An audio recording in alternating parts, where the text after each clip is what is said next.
Shattered Space, my verdict after 30 hours. Hello everyone, this is Richard. Welcome to Starfield Essentials. After 30 hours and completing the main and side quests, I'm ready to share my full opinion of the first Starfield DLC, Shattered Space. If you've seen my 3 previous videos, you know I've been enjoying my time with this new content.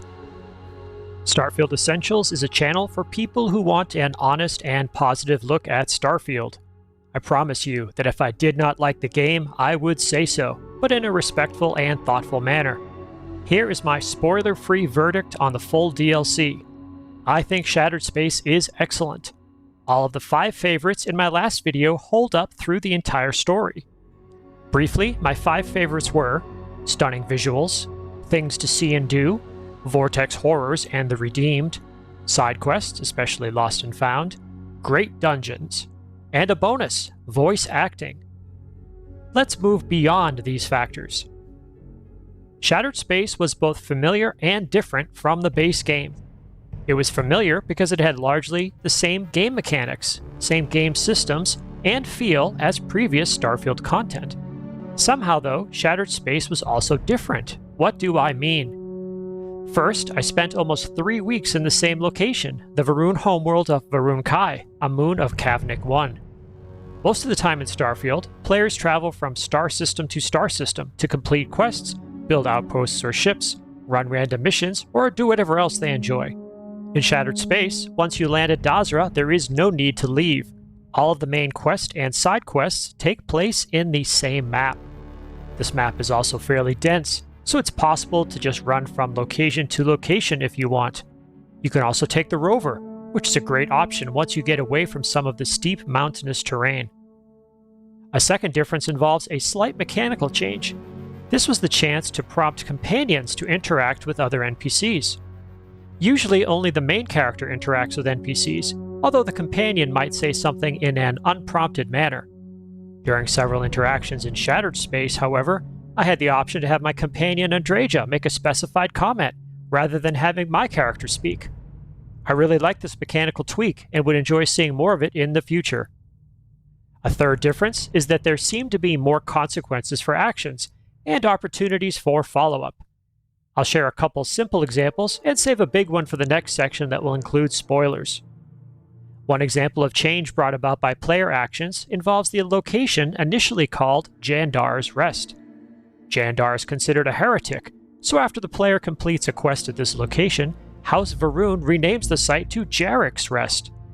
By the way, I like the music playing in Jandar's Rest. This was a nice reminder of the music in Vulture's Roost in the base game. The renamed Jarek's Rest is now a subterranean outpost where the player can pick up missions, buy food and weapons, hire crew, and sell contraband Va'ruun scriptures to a scholar. Another example of changes seen when following up involves interactions with NPCs. There are several fun side quests that ask the player to help NPCs. Orahim and Ueda come immediately to mind. I was pleased to encounter these NPCs at different locations in the city later in the game. I could talk to them and see how their lives were progressing. Orahim and Ueda were 2 of my favorite NPCs from the side quests, so it was great to check in with them like that. Here is my last spoiler-free comment. Before playing the DLC, I wondered if Bethesda was going to pursue a more dark or scary theme for Shattered Space. The initial marketing and interviews seemed to imply this was the intended aesthetic. Darkness would have been a departure from the hopeful exploration vibe of the main game. I was pleased to see that Shattered Space was no darker or grittier than anything in the base game. I am not a fan of dark content, as I think the real world has enough tragedy in it, but that's just my preference. Now I will address specifics. Spoilers apply going forward. First, I was surprised to see that the only way to play the main quest and side quests is to join House of Va'ruun. In my opinion, it would have been sufficient to have the PC's ability to speak with Anasko bestow some kind of chosen status. That scenario would not have required committing to House Va'ruun. Now, given the choice to join the Promised, I would have done it anyway.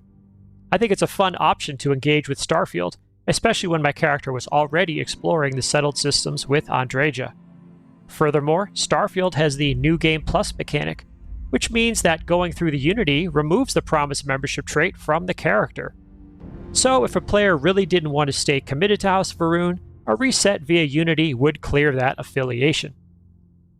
Second, one of the biggest surprises in Shattered Space was the possibility that your character could simply die. Characters die all the time in Starfield, but it's usually the result of combat, exposure, or possibly a fall. In Shattered Space, your character can choose to obey Anasko and just accept death as the price for restarting the Serpent's Crusade. This honestly shocked me, but it would have been even better if the game had just rolled credits and returned to the main menu. As it was, the game treated the character's death as if it were death by any other means, and just loaded the previous save. While we're talking about Anasko and the Serpent's Crusade, let's discuss another big choice.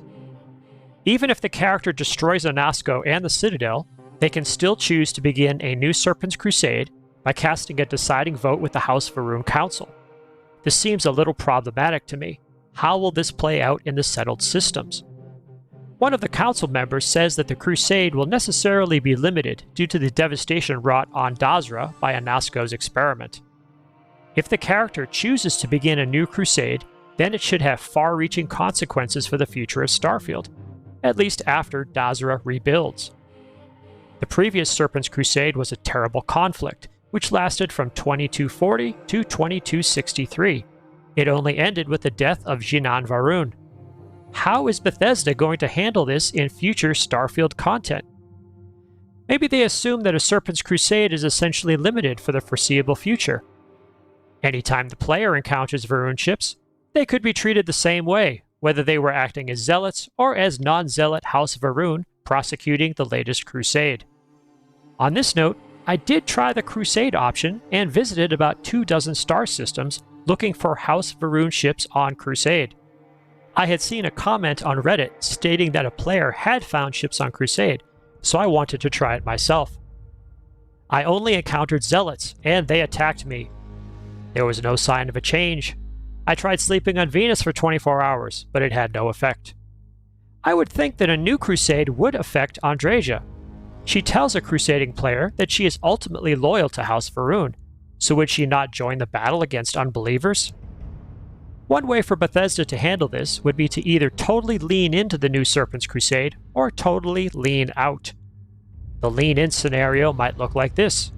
Andreja, or the player, hear that a rebel leader has eliminated the latest speaker of House Va'ruun.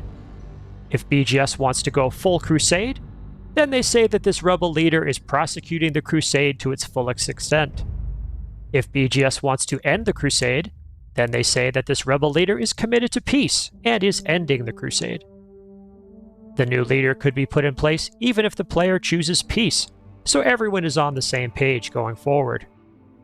Concerning how companions react to starting the Serpent's Crusade, Sarah was expectedly furious. I played her anger all the way through and told her she could leave. What happened next was really funny. I spent about an hour flying from star system to star system looking for House Va'ruun ships engaged in the Serpent's Crusade. I did not find any ships, but during that time Sarah became pleasant with my character. In fact, she became a best friend again. I guess this doesn't fit well with my consequences theme from earlier, but it's still fun. How about the mental state of Jinan Va'ruun? If you listen to the slates in Anasko's office in the Citadel, you learn that he clearly had some trouble adjusting to his experience with encountering the Great Serpent. I do not go so far as to say he was completely delusional, but that door is certainly open. I like that Bethesda included this material because it questions the whole point of the Serpent's Crusade. There's quite a lot of commentary packed into this event, and in Shattered Space in general, regarding the role of religion and fanaticism, especially when weaponized and institutionalized by the state. How many times did we hear in Dazra that someone's family member had been taken away for speaking heresy? Let's close out this Serpent's Crusade topic by mentioning the leader of House Va'ruun in Shattered Space, the wonderfully voice-acted Anasko Va'ruun. I took advantage of a console command, player.copyAppearance, and then the actor reference number, to experiment with copying his appearance to my player. So here's what he looks like when not converted to Vortex form. Throughout the DLC, I recognized this character's voice, but couldn't place it. Then I learned the voice actor is Doug Jones, most recently famous for acting as Mr. Saru on Star Trek Discovery. Jones acted superbly in Shattered Space. Here are a few more thoughts on the DLC. I mentioned in an earlier video that Bethesda addressed the issue of Andreja's relationship with her handler, Tomisar. After I completed the main quest in Shattered Space, I sought out members of the High Council in the Halls of Obedience. I wanted to see if they would recognize that, in my playthrough, Andreja had killed Tomisar. I was pleased to see that there was a whole interaction built to handle this scenario. It was not that involved, but it did address the situation. I also tried to see if Shattered Space would have any effect on other House Va'ruun interactions from the base game. I sought out the Va'ruun prisoner, Mirza, in the New Atlantis UC security office. She did not have anything new to say. I imagined I would have to fully test this by doing the appropriate quest after Shattered Space. Similarly, I tried returning to the House Va'ruun embassy in New Atlantis. I wanted to see if the ambassador, Balmor, might be there and if he would say anything differently now that my character was promised. I did not see him there, so that was disappointing. Next, I'd like to say a word about quest design and game mechanics. In the Zealous Overreach quest, I liked how Epsilon Station had multiple ways to move about. The player could access vents, or pick locks to enter locked doors, or make other choices to accomplish the objective. However, in another quest, Fallen Footsteps, the player had to enter a locked door by finding a key hidden in a jar. Why couldn't the player not pick that door lock, or enter through a window, or blow up the door? I understand the desire to solve puzzles by following a succession of steps. However, when one of those steps involves just getting access to a room, it seems like it should be possible to use multiple means to access that room. Here are a few bonuses from the DLC that I was not expecting. First, you can recruit House Va'ruun members as NPCs. If you want a full-fledged companion, similar to Marika or Amelia Earhart, you can ask Sahima Kadik to join you. Alternatively, if you just want to add Va'ruun expertise to your ship or outpost, you can recruit a House Va'ruun NPC to your crew. I did not test for interactions between Constellation members like Sarah and someone like Sahima. I doubt there is dialogue between these two, or between any Constellation and House Va'ruun crew members, but it would be a nice touch. Second, after becoming promised, your character now has access to House Va'ruun mission boards. I absolutely love mission board quests. When I want to do just something random in Starfield, I will hit up one of the 6 or so mission boards I built in my ship. I was particularly pleased to see that there are hostage rescue missions for House Va'ruun. These are similar to Freestar Ranger hostage rescue missions. Here I boarded a ship and rescued a Va'ruun operative. Apparently this operative had hired a faction, but then the faction turned on him. Another mission board option is to transport supplies. You accomplish this by meeting with a smuggler captain.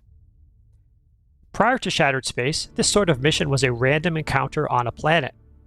It either ended with impersonating a courier and taking the smuggled items, or fighting the smuggler crew and taking any available loot. With this new Shattered Space mission, you are rewarded for getting supplies from the smuggler to Dazra.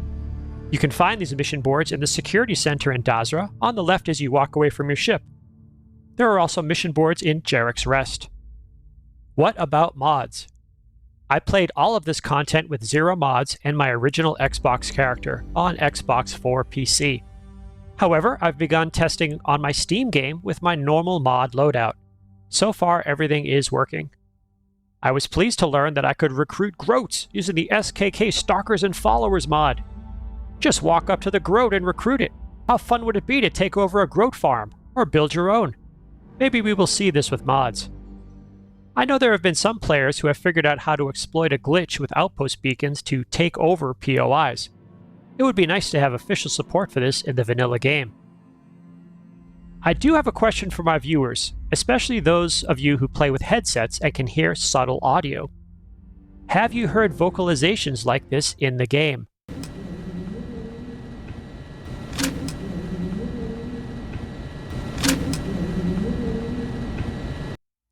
I believe I have heard them before, but they became more noticeable while I was creeping around in Shattered Space. Finally, what are my expectations going forward?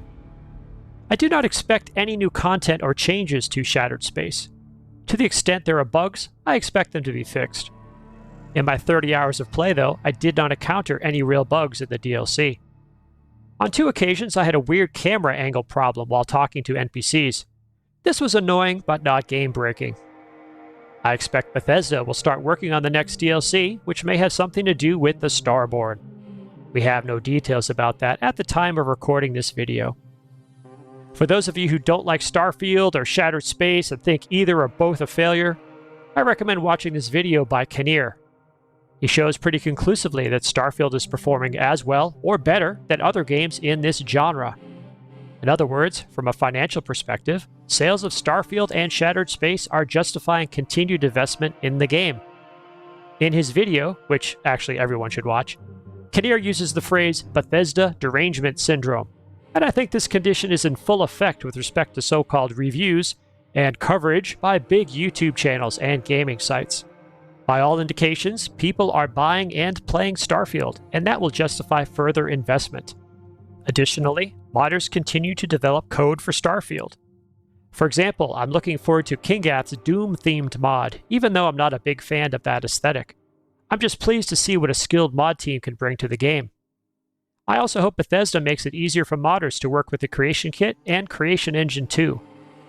With the September 30th update to the base game, Bethesda solved the mod index limit that was causing some players to have problems when trying to load around 100 mods. There are still issues making modding difficult, and there is still no official modding documentation. Starfield would massively benefit from fully engaging with its modding community to make it as easy as possible to add quality content to the game.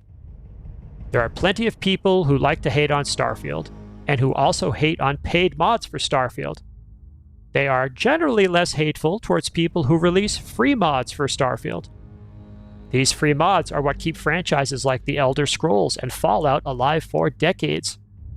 Speaking of engagement, I would like to see regular, meaningful engagement from Bethesda personnel.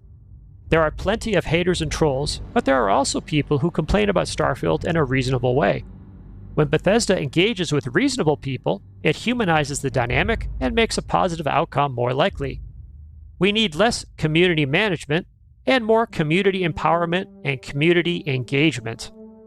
Empower the community by making it as easy as possible to develop mods, and engage the community by having regular and varied discussions between Bethesda personnel and players. Too often the newsmakers highlighted by the gaming press are hate and rage tubers who promote negative stories to get ad revenue. We need more content that focuses on positive developments, like cool new mods and Bethesda engaging with players and modders. That's all for my review of the DLC. What do you think of Shattered Space? Your insights make this channel a place for positive and honest discussion of Starfield. In addition to videos, I also post to the community tab for this channel on a daily basis. If you subscribe, you will see these posts in your YouTube feed. If you made it to this part of the video, please leave a comment saying, "All must serve." Also, remember to ring the bell icon and select all notifications if you want Sarah to shave her head and get a Va'ruun tattoo. Check out my other videos if you want to learn how to keep your ship by building it in the Creation Kit, or my thoughts on the game's 1-year anniversary. My name is Richard. I will see you in the Starfield.